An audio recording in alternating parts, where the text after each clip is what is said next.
South Africa's economy is in crisis, much of it being blamed on COVID-19. So what's the reason for the persistent economic stagnation in the country, and what exactly does the future look like? Let's unpack this with Dr. Pali Lehohla from the Indlulamithi SA Scenarios 2030 project. It's quite a title, Dr. Lehohla. Hello to you. Always a pleasure speaking to you.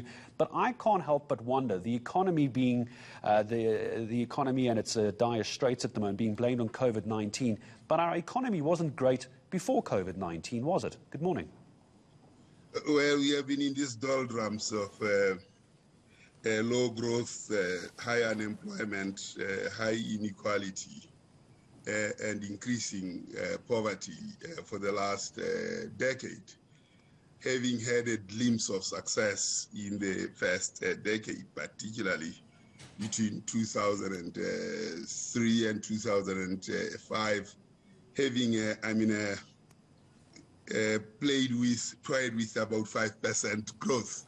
So this last decade, we have been hovering in the doldrums very badly, yet spending has been very, very high. So yes, it's a lack of imagination, corruption crept in, all kinds of things have been there, and there was no good story to tell.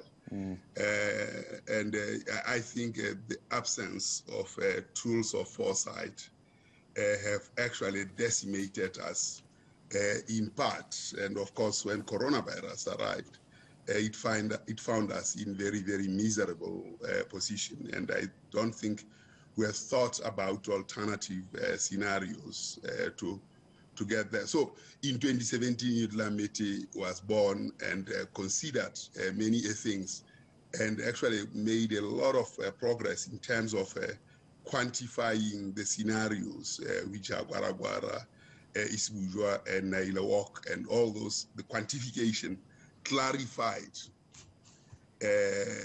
the prospects for the future. Essentially, Dr. Lehohla, what you're suggesting is, I'm taking a look at your website as well, as an alternative debate, an alternative voice to what we're hearing about COVID-19's damage on the economy. How different is your view and this organization's view, Indlulamithi, to that what government is saying? Do you see a major disparity between the two?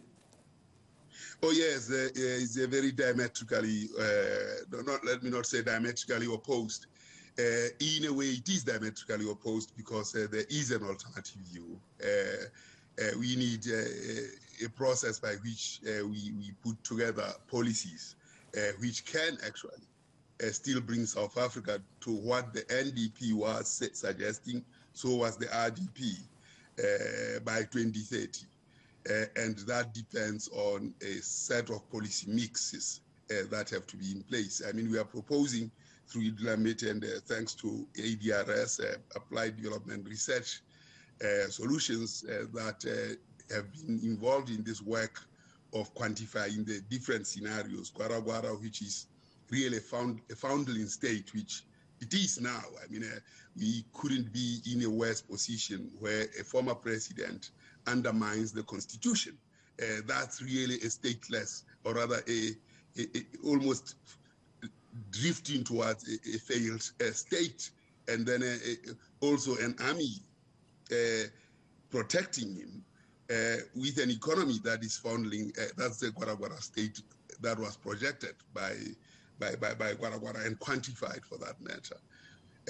I mean, we haven't drifted from the Isibujwa, where is a trickle-down policy that brings a few things to business, a few things to in social pensions, and a few things to labor, which are not very useful generally. And then Nailawok, which actually is very inclusive. When you hear people talking about inclusive growth post-corona, there's nothing inclusive in the economic recovery plan, because it actually increases unemployment or leaves it where it is stagnant. It doesn't cover the rest of society. The only people that may win in this are business, because they are likely to at least have real growth of about 8% in the period. Dr. Lehohla, final question to you, Doctor. Forgive me for interrupting. As I say goodbye to you, last question to you, Doctor. How many years do you think it will take for our economy to recover from COVID-19? It was a mess before. COVID-19 has not helped. How many years do you think it'll take for us to try and get back? The recovery is going to be long. Depending on whether we get several waves, the recovery will be long, at least about 4 years before we actually get back to where we were. And if we go the route of government, this will actually take long. It will only get back to about 2005, 2025. And where will society be? But what we are recommending as an ILAOC scenario, the recovery can be quite soon, depending on the policy mix that we put together. And in the main, let me say, it is the macroeconomic pillar that should be tempered.